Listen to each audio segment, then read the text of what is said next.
नमस्कार साथियों, जय हिंद हिंदी चैनल में आपका स्वागत है। आदिकाल संबंधी जो प्रश्नोत्तरी हम हल कर रहे थे उसको और आगे बढ़ाते हैं। आज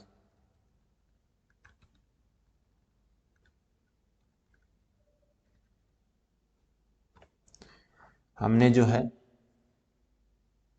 60 नंबर क्वेश्चन तक देख लिए थे। 61 नंबर जो क्वेश्चन से आज शुरू कर रहे हैं।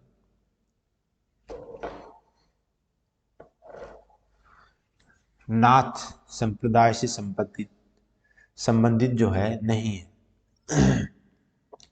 पिंड में ही ब्रह्मांड है, षट चक्र योग साधना, गुरु के प्रति तीव्र आस्था, निरीश्वरवाद की अवधारणा। तो इसमें से जो कौन सा नाथ संप्रदाय से संबंधित नहीं है आपको बताना है। तो 5 सेकंड का समय मिल रहा है आपको, फटाफट से सोचो इसका आंसर।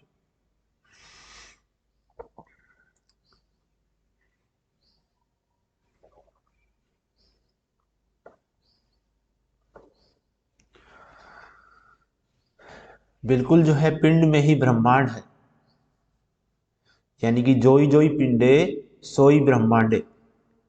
ये जो कथन है इसी से मिलता जुलता है नाथ संप्रदाय में कि पिंड में ही ब्रह्मांड है। ये कहीं ना कहीं जो है शंकराचार्य के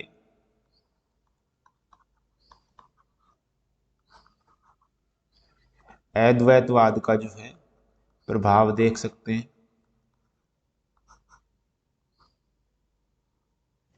और अद्वैत का मतलब दो, द्वय का मतलब दो और अ का मतलब नहीं है, यानी कि जो दो नहीं है। क्या? आत्मा और परमात्मा दोनों क्या है? एक ही है। आत्मा जो है परमात्मा का ही अंश है। तो इस पिंड में यानी कि शरीर में ही क्या है? ब्रह्मांड का निवास है। ये जो पिंड है यही जो है कहीं ना कहीं जो है इन दोनों को कहीं ना कहीं एकाकार करने की बात की गई है। तो नाथ संप्रदाय से संबंधित है ये तो बिल्कुल सही है। षट चक्र योग साधना हमने पीछे देखी थी, नाथ संप्रदाय से संबंधित है। कैसे जो षट चक्र हैं, फिर से एक बार रिपीट कर देता हूँ। सबसे नीचे जो है कुंडलिनी होती है, उसके बाद जो पहला जो चक्र होता है उसके अंदर जो है मूलाधार चक्र, स्वादिष्ठान चक्र, मणिपूरक चक्र, अनाहत चक्र, विशुद्ध चक्र और आज्ञा चक्र। गुरु के प्रति तीव्र आस्था भाव बिल्कुल सही है, यानी कि जो सिद्ध साहित्य में भी जो है गुरु के प्रति जो है आस्था देखने को मिलती है, वह नाथ संप्रदाय में और ज्यादा जो है तीव्र हो जाती है। निरीश्वरवाद की अवधारणा, निरीश्वरवाद की जो अवधारणा है ये किसमें है? सिद्ध साहित्य में। सिद्ध जो है ईश्वर वगैरह में विश्वास करते नहीं करते हैं। फिर से रिपीट कर रहा हूं, जो सिद्ध वगैरह हैं वो ईश्वर में जो है विश्वास नहीं रखते हैं, वो निरीश्वरवादी हैं। वो कहते हैं कि ईश्वर जैसा कुछ नहीं है, लेकिन जो है ईश्वर की निश्चित अवधारणा लेकर के आते हैं गोरखनाथ। तो हिंदी साहित्य में या हिंदी में जो है ईश्वर की निश्चित अवधारणा कौन लेकर के आते हैं? गोरखनाथ। तो यही जो है ऑप्शन यहाँ पर जो है गलत हो जाता है।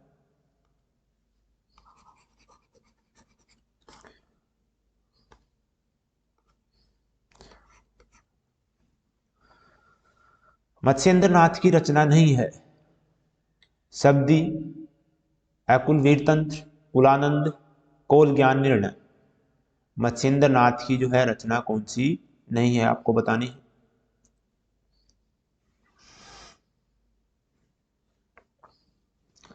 तो सोच लिया होगा सभी ने। पीछे भी हमने देखा था कि जो शब्दी जो रचना है किसकी है? गोरखनाथ की।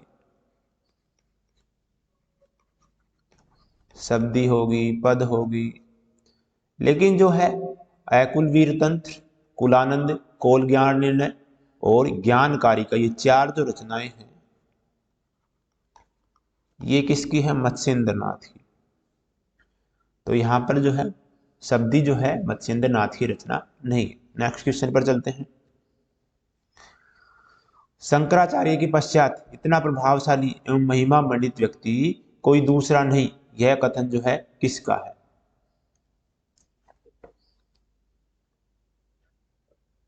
तो आपको बताना है रामचंद्र शुक्ल का, हजारी प्रसाद द्विवेदी का, बच्चन सिंह का, राम कुमार वर्मा का।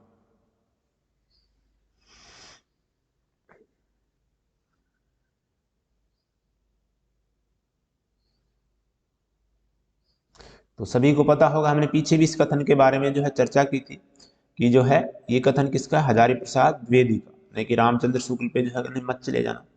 ये किसका कथन है, हजारी प्रसाद द्विवेदी का। और हजारी प्रसाद द्विवेदी ने ही कहा था कि जो नाथों ने जो है संतों के लिए जो है श्रद्धाचरण जो है भूमि तैयार कर दी है, और शुष्क एवं नाथ संप्रदाय को शुष्क एवं नीरस भी कहा है। शुष्क एवं नीरस कहने का मतलब यहाँ पर यह था कि जो यहाँ पर जो है प्रवृत्ति मार्गी नहीं है, केवल जो है निवृत्ति मार्गी है। इन्होंने न तो जो गृहस्थों को स्थान दिया, न नारी को स्थान दिया अपनी साधना पत्ति में, इसीलिए जो है ये शुष्क एवं नीरस है। रासो रचनाओं में समावेशित है, तो रासो रचनाओं में जो है कौन सी रचनाएं समावेशित होती है ये बताना है आपको। वीर रस एवं ओज गुण प्रधान रचनाएं,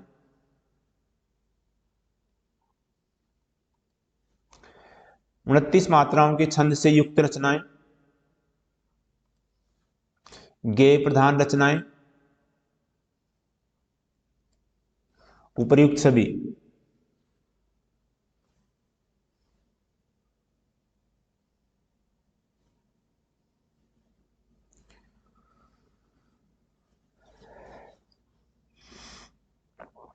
देखते हैं रासो रचनाओं में समावेशित है, तो वीर रस एवं ओज गुण प्रधान रचनाएं बिल्कुल जो है जिनके अंदर वीर रस और ओज गुण, यानी कि मैंने जब रासो शब्द के बारे में बताया था, तो रासो शब्द कहने से ही कहीं ना कहीं जो है रासो हो जाना, यानी कहीं ना कहीं झगड़ा फसाद हो जाने जो है इससे संबंधित शब्द जो है ये इसको उद्घाटित करता है। लेकिन यहाँ पर जो भी रचनाएं थी पहले शुरुआत में क्या था, वीर रस और ओज गुण प्रधान जो रचनाएं थी वो जो है रासो रचनाओं में आती थी। धीरे धीरे जो है रासो जो एक छंद था 29 मात्राओं का, है ना, और जो है इससे प्रयुक्त ये जो जिस भी रचना के अंदर ये इस छंद का प्रयोग किया गया वो रासो रचनाओं में जो है गिनी जाने लगी। आगे चल करके जो है गेयता प्रधान जो भी रचनाएं थी उनको जो है रासो नाम दिया जाने लगा, या रासो जो है विशेषण या संबोधन जो है दिया जाने लगा। तो इस प्रकार से उपयुक्त सभी जो है सही होता है इसमें। चलिए नेक्स्ट क्वेश्चन पर चलते हैं। रासो शब्द की उत्पत्ति से संबंधित सही कथन नहीं है। गार्से दत्तासीगी ने जो है राजयू शब्द से रासो की उत्पत्ति मानी है। गिरियर्सन ने राजादेश से रासो की उत्पत्ति मानी है। नरोत्तम दास स्वामी ने रसिक शब्द से जो है रासो शब्द की उत्पत्ति मानी है। कविराज श्यामल दास ने रासक शब्द से जो है रासो शब्द की उत्पत्ति मानी है। तो बताओ कौन सा जो है संबंधित नहीं है, बेमेल है।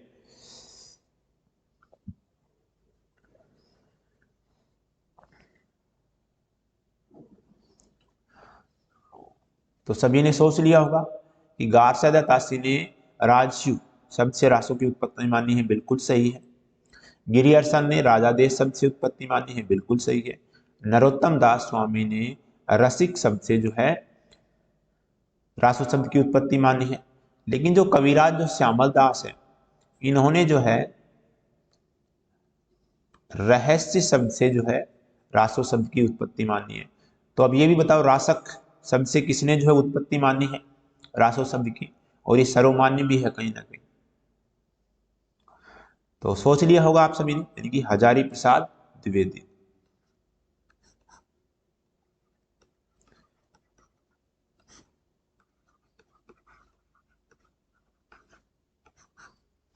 और शुक्ल जी का भी बताओ, शुक्ल जी ने किस शब्द से जो है रासो शब्द की उत्पत्ति मानी है,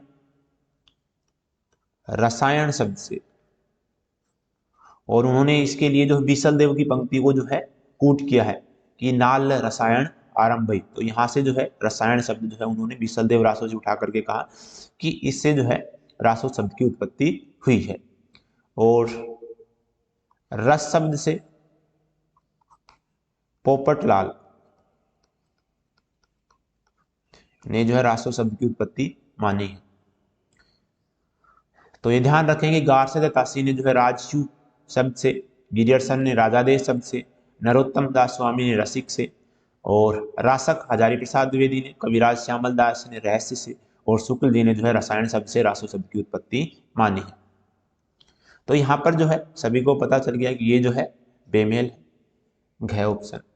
चलिए नेक्स्ट क्वेश्चन पर चलते हैं। निम्नलिखित रचनाओं का सही क्रम है, तो इन रचनाओं का आपको क्रम बताना है। विसलदेव रासो, परमाल रासो, पृथ्वीराज रासो, हम्मीरहट्ठ। परमाल रासो, पृथ्वीराज रासो, हम्मीरहट्ठ, विसलदेव रासो। पृथ्वीराज रासो, हम्मीर हठ, बीसल देव रासो, परमाल रासो, बीसल देव रासो, पृथ्वीराज रासो, परमाल रासो और हम्मीर हठ।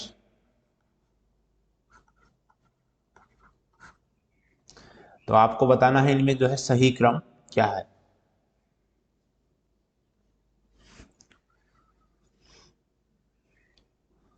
तो आप सभी ने सोच लिया होगा कि इसका क्रम क्या है। देखते हैं। बीसल देव जो रासो रचना है ये जो है शुरू होती है 1155 ईस्वी। इसमें पंक्ति मिलती है ना 1272 मजारी, जिसका शुक्ल दिन जो है 1272 से जो संदर्भ किससे लिया है 1212 से, 1212 विक्रमी, 1212 विक्रमी, जो कि जो है 57 माइनस करने पर क्या आएगा ईस्वी, 1155 ईस्वी, यानी कि 12वीं सदी की रचना है ये। तो हम यहाँ पर लिख देते हैं 12वीं सदी की रचना होगी। परमाल रासो 13वीं सदी की रचना है। पृथ्वीराज रासो 14वीं सदी की रचना है। और हम्मीर हठ, ये एक तो ग्वाल कवि ने लिखी है, यहाँ पर हम्मीर रासो नहीं है, ये हठ है, ठीक है। और एक चंद्रशेखर वाजपेयी ने, दोनों जो है ये रचनाएं लिखी है। हम्मीर हठ एक तो ग्वाल कवि ने लिखी है, एक चंद्रशेखर वाजपेयी ने, दोनों ब्रज भाषा में लिखी, दोनों ने ब्रज भाषा में लिखी है। और ये दोनों ही जो है रीतिकाल से संबंधित कवि है ना। तो ये अंत में आ जाएगी। ग्वाल कवि का समय देखते तो 1802 19वीं सदी के आसपास ठहरता है।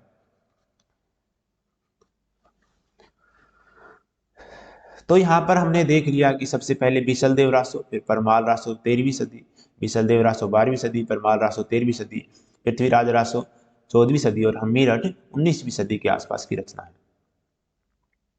चलिए चलते हैं नेक्स्ट क्वेश्चन पर।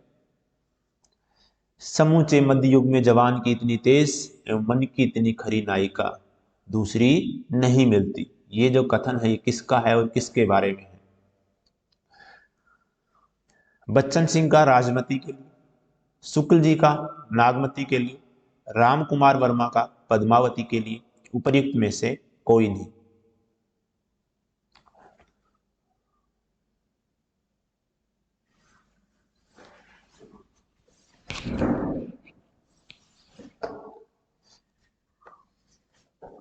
तो आप सभी ने जो है आंसर सोच लिया होगा। तो इस पे ये जो कथन है बच्चन सिंह ने कहा है और किसके लिए कहा है? राजमती के लिए। बीसल देव रासो की जो नायिका है,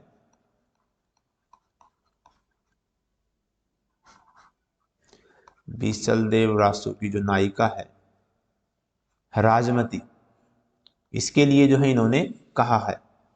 और जो इन्होंने जो है विग्रहराज चतुर्थ यानी कि बीसल देव पर कुछ व्यंग भरी बातें कही थी, उनको जो है कूट करते हुए ये बात कही, जिनमें एक जो प्रसिद्ध जो पंक्ति है वो यहाँ पर लिख भी देता हूं कि स्त्रीक जन्म काई दियो हो महेश,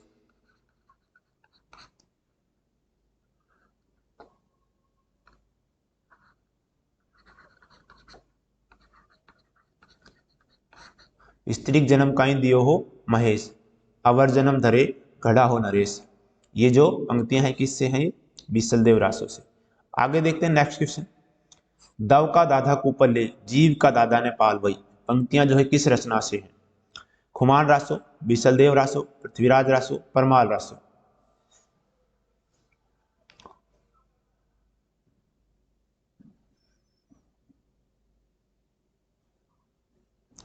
तो आपने जो है इसका आंसर सोच लिया होगा, ठीक है। खुमान रासो नहीं, बिल्कुल नहीं। बीसल देव रासो, यस। ये जो पंक्तियां हैं बीसल देव रासो से ही है। एक तो ये जो स्त्री जन्म का दियो महेश, ठीक है, ये काफी प्रसिद्ध पंक्ति है। एक दव का दादा जो है कूपल ले, जीव का दादा ने पाल वही। दव यानी कि आग है ना, का दादा यानी कि जलाया हुआ, कूपल लेता है यानी फिर भी जो है कूपल निकल आती है उसमें, कहीं ना कहीं जो है फिर से वो पलवित हो जाता है। लेकिन जीव का दादा यानी कि जो है जीव से दादा हुआ, यानी कि जो है जीव से कुछ अनहोनी जो है बात की हुई जो है वो कभी ना पाल वही। यानी कि जो है आपको भी कहीं ना कहीं जो है सोच समझ करके बोलना चाहिए। तो ये जो है विशलदेव रासों की पंक्तियां हैं। ऊपर हमने देखी स्त्रीक जन्मकाई दियो में, और ये दोनों ही जो है विशलदेव रासों की पंक्तियां हैं। तो वो ये मैंने जो है नीचे सवाल रखा था, इसलिए आपको ऊपर नहीं बतलाई। और पृथ्वीराज रासों की पंक्ति मैंने आगे भी रखी है।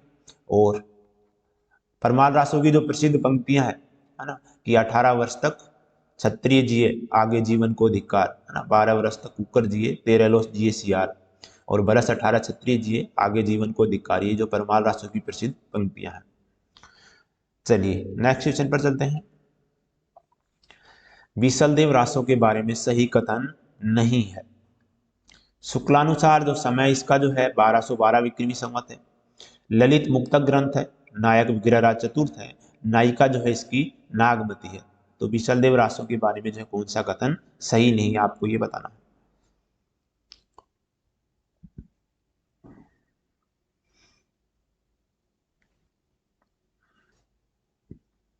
तो आपने सोच लिया होगा आंसर कि शुक्ल जी ने जो है इसका जो समय है 1272 मजारी से जो इसका संदर्भ लिया था 1212 विक्रमी संवत, यानी कि 1155 ईस्वी, बिल्कुल सही है, ये हमने पीछे भी बात की। ललित मुक्तक ग्रंथ है, ठीक है, ये प्रबंध काव्य नहीं है, क्या है, मुक्तक काव्य है, ठीक है, और वियोग श्रृंगार पर आधारित है।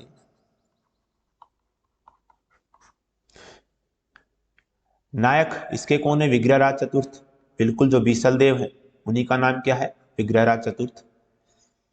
और नायिका नागमती है क्या इसकी, नहीं, ये तो जो है नागमती तो जो है किस में मिलती है, पद्मावत रचना में। तो इसकी नायिका क्या है, हमने अभी पीछे ही देखिए, राजमती। पृथ्वीराज रासों को अप्रमाणिक मानने वाले नहीं हैं, इसी को जो है ललित मुक्तक ग्रंथ या फिर जो है गेय मुक्तक ग्रंथ भी कहा जाता है, ठीक है, गेय परंपरा का है।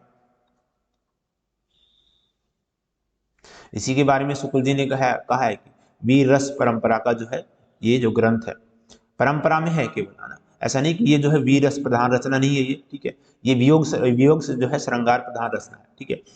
ये कहने का मतलब जो शुक्ल जी का है कि वीर रस परंपरा में आती है, यानी कि बाकी जैसे जो रासो रचनाएं जो है वीर रस प्रधान है, कि उसी की परंपरा में है कहीं ना कहीं, लेकिन ये जो रचना है ये वीर रस प्रधान नहीं है, ये क्या है, वियोग श्रृंगार प्रधान रचना है। कौन सी, विशलदेव रासो। चलिए नेक्स्ट क्वेश्चन पर चलते हैं। पृथ्वीराज रासो को अप्रमाणिक जो मानने वाले नहीं है, बूलर, रामचंद्र शुक्ल, गौरीशंकर हीरानंद ओझा, कर्नल जेम्स टूड।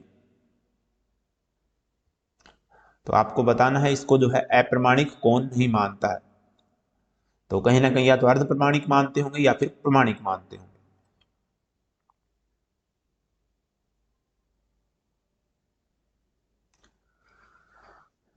तो सभी ने जो है इसका आंसर सोच लिया होगा, देखते हैं। पृथ्वीराज रासो को कौन अप्रमाणिक नहीं मानते, बूलर या वूलर सबसे पहले यही शुरुआत कर रहे हैं, ठीक है, जब कर्नल जेम्स टोड, ठीक है, कर्नल जेम्स टोड जो है इसको जो है प्रकाशित कराने की कोशिश कर रहे हैं किसको, पृथ्वीराज रासो को। तभी जो है वूलर जो है जम्मू की जो है यात्रा करते हैं, और वहां से जो है पृथ्वीराज जो विजय, संस्कृत रचना है पृथ्वीराज विजय, जो जयानक की है, इसको उठा करके कहते हैं कि इसमें जो है इस कवि के बारे में कहीं भी उल्लेख नहीं है, इसीलिए जो है इस आधार पर जो है इसको जो है अप्रमाणिक करार देते हैं। आगे जो रामचंद्र शुक्ल है, इन्होंने तो इसे जो है जाली ग्रंथि कहा है, ठीक है। गौरीशंकर हीरानंद ओझा, इन्होंने भी जो है इसको जो है अकाट्य, कई जो है शुरुआत तो कहीं ना कहीं जो राजस्थानी जो से श्यामल दास हो गए, गौरीशंकर हीरानंद ओझा यही करते हैं, लेकिन इनकी बात कोई जो है सुनता नहीं है। लेकिन जब वूलर जो है कहते हैं कि ये अप्रमाणिक रचना है, तब जो है सब जो है इसकी ओर ध्यान देते हैं। तो ये तीनों ही जो है इसको अप्रमाणिक मानते हैं, लेकिन कर्नल जेम्स टोड तो इसे जो है प्रकाशित कराने की जो है कोशिश कर रहे थे, या जो कहीं ना कहीं जो है इसको प्रकाश में लेकर के आते हैं, कौन, कर्नल जेम्स टोड। तो ये इसको जो है प्रमाणिक मानते हैं, नहीं कि अप्रमाणिक। चलिए नेक्स्ट क्वेश्चन पर। निम्नलिखित में से सुमेलित नहीं है। राठौड़ारी ख्यात दयाल दास, जयमयंक जस चंद्रिका मधुकर कवि, जयचंद्र प्रकाश भटकेदार, हमीर रासो, चंद्रशेखर वाजपेयी। तो आपको बताना है कि कौन सा सुमेलित नहीं है।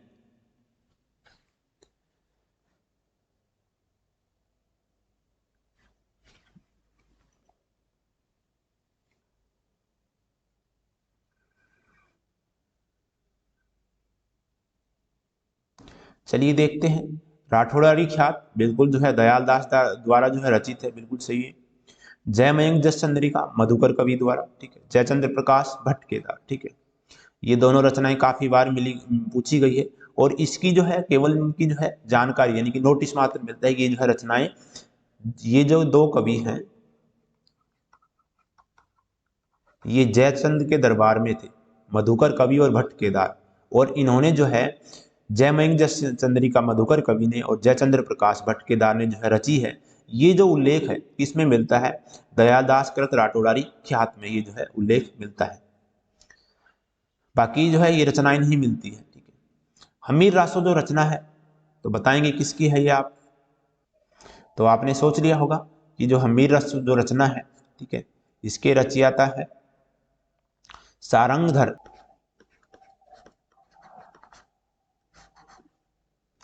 या फिर जज्जल भी जो है माना जाता है, लेकिन राहुल सांकृत्यायन जो है इसके रचयिता जज्जल को मानते हैं, लेकिन शुक्ल जी जो है सारंगधर को मानते हैं और कहते हैं कि जज्जल जो है इसमें क्या है, एक पात्र है। तो इस प्रकार से इसको जो रचयिता है कौन है? सारंगधर। और साथ में बच्चन सिंह कहते हैं, साथ में बच्चन सिंह कहते हैं अगर दी सारंगधर जो है इन अमीर रास्तों की जो 8 पंक्तियां मिली है, अगर दी इनके रचयिता है तो ये जो है हिंदी में जो है कुंडलिया छंद के प्रयोक्ता है, कुंडलिया छंद के प्रथम प्रयोक्ता।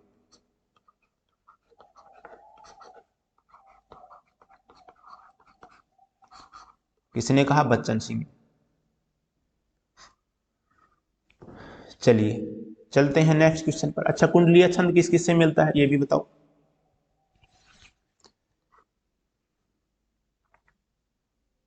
कुंडलिया छंद जो है किस किस से मिलता है?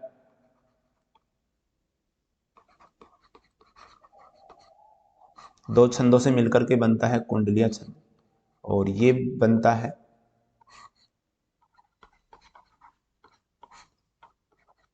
दोहा और रोला से मिलकर, जिसमें 2 चरण दोहा के आते हैं और 4 चरण रोला के आते हैं।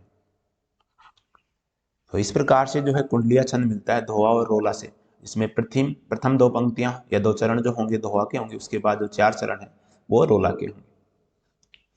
चलिए नेक्स्ट क्वेश्चन पर चलते हैं। विकसनशील लोक गाथा काव्य किसको कहा गया है? निम्नलिखित जो रचनाएं हैं इनमें से बताना है आपको कि विकसनशील लोक गाथा काव्य किसको कहा गया। पृथ्वीराज रासो, परमाल रासो, हमीर रासो, राठौड़ारी ख्यात।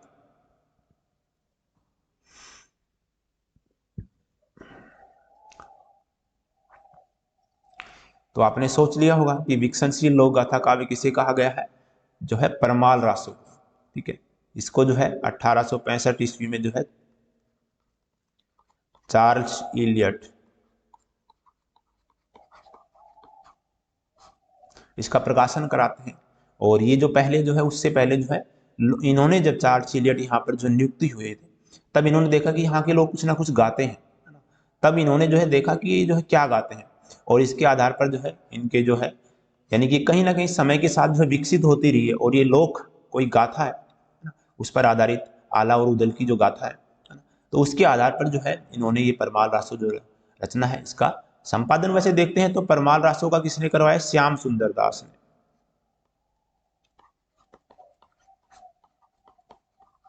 और आलय खंड के नाम से सबसे पहले चार्ल्स इलियट ने 1865 ईस्वी में। तो ये जो है विकसनशील लोक गाथा काव्य इसको कहा जाता है, किसको? परमाल रासो। चलिए चलते हैं नेक्स्ट क्वेश्चन पर। उक्ति धर्म विशालस्य राजनीति नवम रसम षट भाषा पुराणम च पुराणम कथितमयम। ये जो पंक्तियां हैं कहाँ से ली गई, काफी जो है प्रमुख पंक्तियां हैं और ये बार बार पूछी भी जाती है। प्रथम ही पंक्तियां हैं, शुरुआती पंक्तियां हैं। तो बताना है आपको कि कौन सी रचना की है, बीसल देव रासू की, पृथ्वीराज रासू की, परमाल रासू की और हम्मीर रासू की।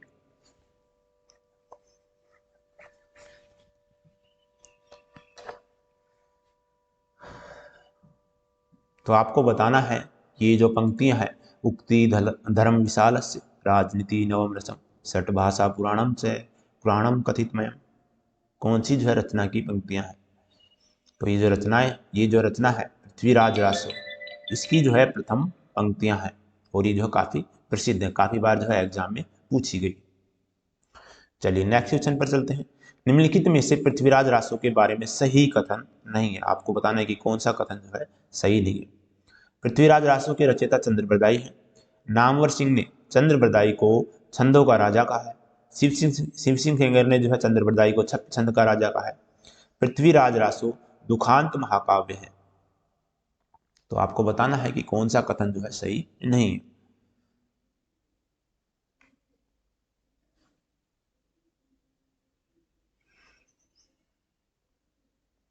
तो सोच लिया होगा आपने, पृथ्वीराज रासो के रचयिता चंद्रबरदाई हैं, बिल्कुल सही है। और इसके जो इसमें जो है 69 समय या समयु, ठीक है। और इसमें जो है 68 प्रकार के जो है छंदों का हम प्रयोग देखते हैं। तो 69 जो समय है, इसमें से जो 59 जो समय है ये तो चंद्रबरदाई ने रचे हैं। अंतिम 10 जो समय है वो जलहंड ने, पुस्तक हत जलहंड दे चले। और जो अंतिम जो 10 समय है वो जो है किसने पूरे किए हैं, जलहंड ने। चलो अगला जो कथन है, नामवर सिंह ने जो है चंद्रबरदाई को छंदों का राजा कहा है। क्यों कहा है, क्योंकि इसमें जो है 68 प्रकार के जो है छंदों का प्रयोग किया गया है। और शिव सिंह सेंगर ने जो है चंद्रबरदाई को जो है 26 छंद का राजा कहा है, बिल्कुल सही है। पृथ्वीराज रासो जो है दुखांत महाकाव्य है, क्या ये सही है? यानी कि जो इसका जो अंत है वो दुख के साथ होता है। तो कहीं ना कहीं जो है देख सकते हैं कि पृथ्वीराज जो है, इसमें पृथ्वीराज और चंद्रबरदाई दोनों मारे जाते हैं, तो कह देंगे दुखांत है ना। लेकिन नहीं, दुखांत नहीं है, ये प्रसादांत महाकाव्य है। और प्रसादांत क्या होता है, यानी कि जो है कहीं ना कहीं अपनी जो है जीत तो हासिल कर लेते हैं, अंत समय में अपनी जीत तो हासिल करते हैं लेकिन उसका भोग नहीं कर पाते।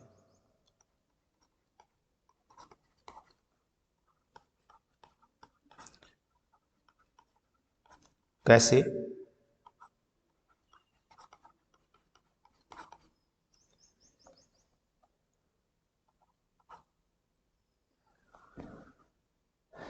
तो अंत में जो है, यानी कि जो पृथ्वीराज जो तृतीय हैं, ये जो शब्द वेदी बाण के द्वारा जो है मोहम्मद गोरी का जो है वध तो कर देते हैं। और साथ में जो है पृथ्वी राज तृतीय और जो चंद्रबरदाई आपस में भी जो है कटार से एक दूसरे के जो है सीने में घोंप करके जो है अपनी हत्या कर लेते हैं। तो जो है कहीं ना कहीं जो है इनकी जीत तो हो जाती है लेकिन ये उसका सुख भोग नहीं कर पाते। और इसका जो प्रसिद्ध जो छंद है कि 4 बांस 24 गज अंगुल अष्ट प्रमाण ताऊ पर सुल्तान है मत चुके चौहान, ये कह करके जो है शब्द वेदी बाण जो चलाने के लिए जो कौन कहते हैं, चंद्रबरदाई पृथ्वीराज से। और इस प्रकार से जो है मोहम्मद गोरी यहाँ पर मारा जाता है। चलिए नेक्स्ट क्वेश्चन पर चलते हैं। पृथ्वीराज रासो को प्रमाणिक मानने वालों में जो है शामिल नहीं है। तो कौन जो है इसको प्रमाणिक नहीं मानता, हमने पीछे अप्रमाणिक वाले भी देखे। तो इसके जो है प्रमाणिक, अप्रमाणिक और अर्ध प्रमाणिक से जो है काफ़ी बार सवाल पूछे गए, तो इसको थोड़ा एक बार फिर से रिपीट कर लेंगे। तो इसमें जो है प्रमाणिक जो मानने वालों में कौन जो है शामिल नहीं है, आपको बताना है। Shyam Sundar Das, colonel James Tod, Mohanlal Vishnulal Panda, Hazari Prasad Dwivedi.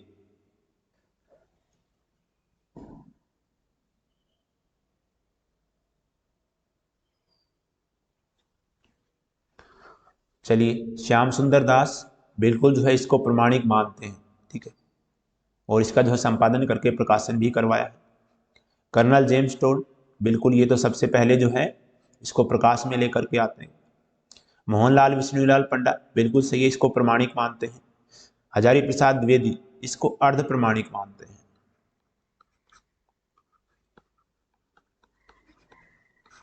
और शुक्ल जी हमने पीछे देखा ही, वो अप्रमाणिक मानते हैं या जाली ग्रंथ मानते हैं। तो हजारी प्रसाद द्विवेदी, मुनि जिन विजय और सुनीति कुमार चटर्जी, सुनीति कुमार, ये क्या मानते हैं, इसको अर्ध प्रमाणिक मानते हैं।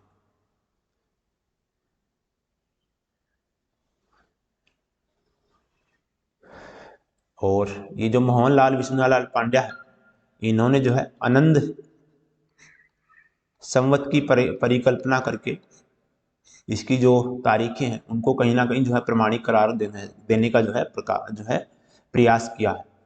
क्योंकि जो इसकी जो तारीखें हैं वो इतिहास से मेल नहीं खाती, तो इन्होंने जो है मोहनलाल विष्णुलाल पांड्या ने जो है अनंत संवत की जो है परिकल्पना करके इसकी जो तारीखों को जो है कहीं ना कहीं जो है मेल बैठाने का जो है प्रयास किया है। निम्नलिखित में से कौन सा जो है समय जो है पृथ्वीराज रासो से नहीं है? दशम समय, पद्मावती समय, नागमती वियोगखंड, महोबा युद्ध समय।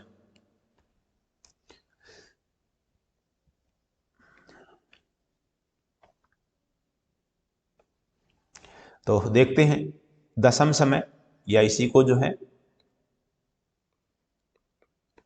दासम संयोग, दशम संयोग ये भी कहा जाता है। पद्मावती समय या संयोग एक ही बात है, ठीक है। नागमती वियोगखंड और महोबा युद्ध समय। तो यहाँ पर आपको बताना है कि जो है कौन सा पृथ्वीराज रासो से संबंधित नहीं है। बिल्कुल जो है दशम समय या तो जो है इसका दूसरा समय है। दशम दशम या दासम से ये नहीं समझेंगे कि दसवां है, ये कौन सा है, दूसरा समय है इसमें। और इसमें जो है राम कथा जो है देखने को मिलती है। तो हिंदी में कहीं ना कहीं जो प्रथम पहली बार जो राम कथा आती है यहाँ पर। और पद्मावती समय ये इसका जो है 20वां समय है, तो ये भी है इसमें। महोबा युद्ध समय ये जो है 69वां अंतिम समय है।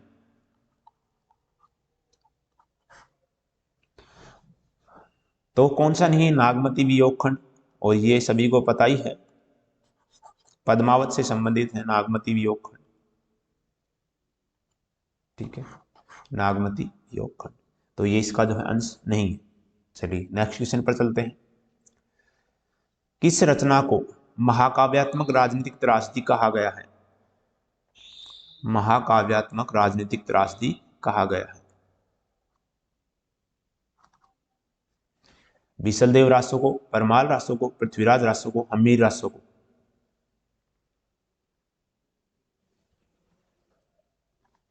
तो सभी ने जो है विचार कर लिया होगा, महाकाव्यात्मक राजनीतिक त्रासदी किसे कहा गया है? पृथ्वीराज रासो को। महाकाव्यात्मक ट्रेजेडी, महाकाव्यात्मक ट्रेजेडी या त्रासदी ये किसे कहा गया है? पद्मावत को। किसने कहा है? विजय देव नारायण शाही, विजय देव नारायण शाही। और इसको पृथ्वीराज रासो को किसने कहा है? बच्चन सिंह ने। महाकाव्यात्मक राजनीतिक त्रासदी कहने वाले कौन है? बच्चन सिंह। और महाकाव्यात्मक ट्रेजेडी यहाँ पर राजनीतिक है, लेकिन यहाँ पर जो है केवल महाकाव्यात्मक ट्रेजेडी किसने कर किसको कहा गया है? पद्मावत को। कहा किसने है? विजय देव नारायण शाही ने। नेक्स्ट क्वेश्चन है, ढोला मारूरा दुहा रचना के बारे में सही कथन नहीं है। इसके रचयिता कवि कल्लोल है। प्रेमी जीवन के नाना घात प्रतिघातों का इसमें जो है वर्णन या चित्रण मिलता है। मालवा की राजकुमारी मालवणी का जो है विरह वर्णन है। नायक राजकुमार ढोला है। तो इसके बारे में जो है कौन सा कथन सही नहीं है?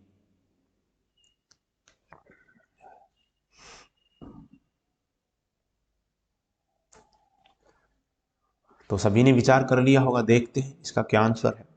कि इसके रचयिता जो है कवि कल्लोल है, बिल्कुल सही है। इसके रचयिता कौन है? कल्लोल है। प्रेमी जीवन के नाना घात प्रतिघातों का यहाँ पर जो है चित्रण देखने को मिलता है, यानी कि किस प्रकार से जो है यहाँ पर त्रिकोणीय प्रेम मिलता है, ठीक है।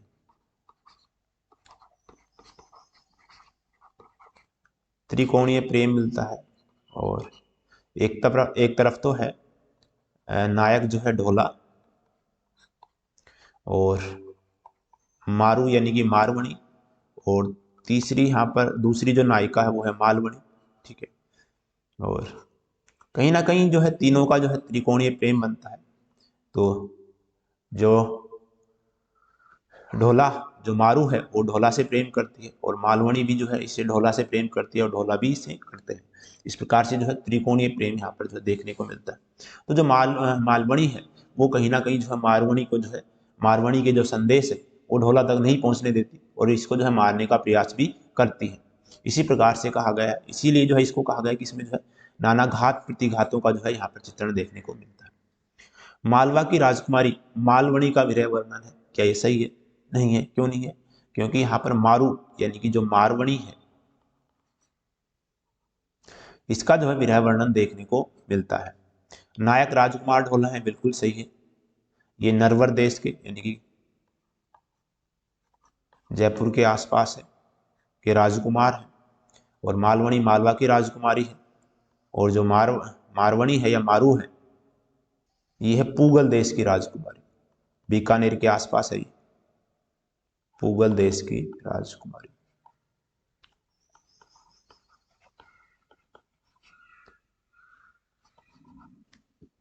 तो देख सकते हैं, ठीक है, इसके बारे में जो है प्रमुख जो जानकारी थी वो मैंने यहाँ पर बताई है।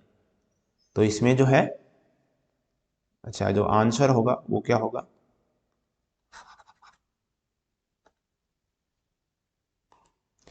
मालवा की राजकुमारी जो मालवणी का विरह वर्णन नहीं है, किसका है? पूगल देश की जो राजकुमारी है मारवणी, उसका जो है विरह वर्णन यहाँ पर देखने को मिलता है। निम्नलिखित में से जो है वियोग श्रृंगार की रचना नहीं है? बसंत विलास, बीसल देवरासो, संदेश रासक और ढोला मारूरा दूहा।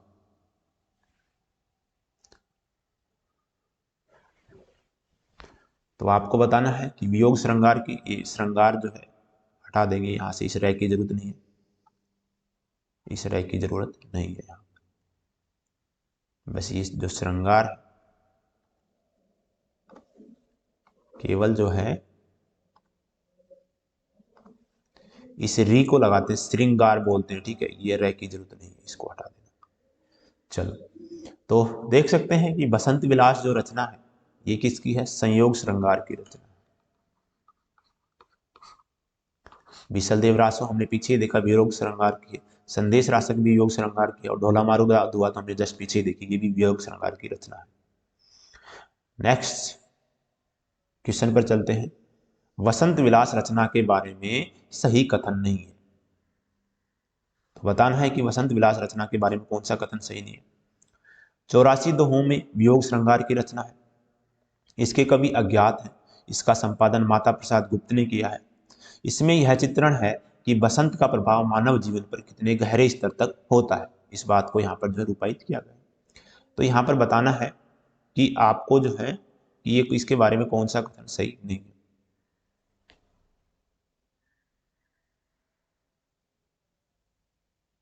तो विचार कर लिया होगा, हमने ऊपर ही देखा है कि जो है 84 दोहों में वियोग नहीं संयोग श्रृंगार की रचना है,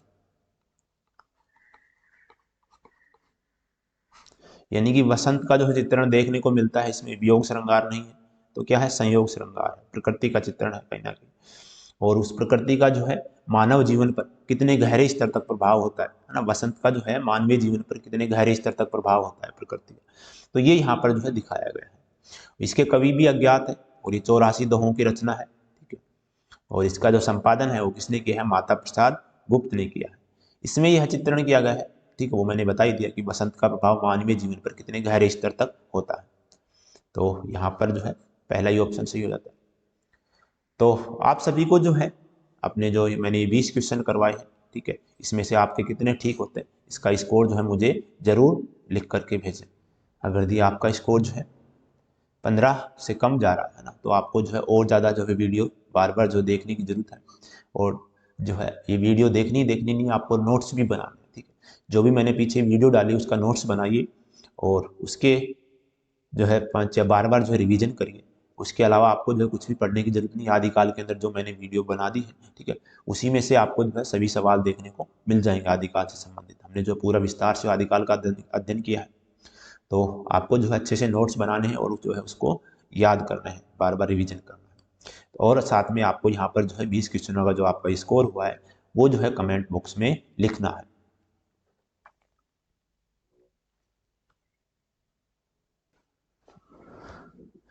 चलिए, धन्यवाद साथियों। ठीक है, नेक्स्ट क्लास में हम इस प्रश्नोत्तरी को और आगे बढ़ाएंगे। ठीक है, जो कुछ अमीर खुसरो और विद्यापति जो दो कवि बच गए हैं, इनके बारे में जो भी क्वेश्चन बच रहे हैं उनका और हम अध्ययन करेंगे। धन्यवाद साथियों।